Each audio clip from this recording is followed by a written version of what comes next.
ছোট্ট একটা ভিডিওর মধ্যে গ্ল্যামার BS6-এর কিক শ্যাফট কীভাবে ফিটিংস হবে ওটা দেখাচ্ছি তোমাদেরকে।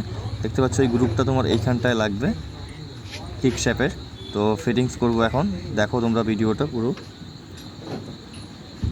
তো এই চ্যানেলটা নতুন খুলছি, তো তোমরা সাপোর্ট করো সবাই, সাবস্ক্রাইব করে দিও, লাইক টাইক করে দিও সবাই।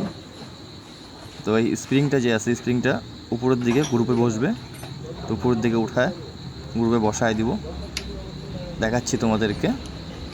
এটা ক্লাস প্লেটও লাগাইতে লাগবে, ক্লাস প্লেট খারাপ হয়ে গেছে, class plate, pressure plate, assembly সব খারাপ হয়ে গেছে, চেঞ্জ করতে লাগবে।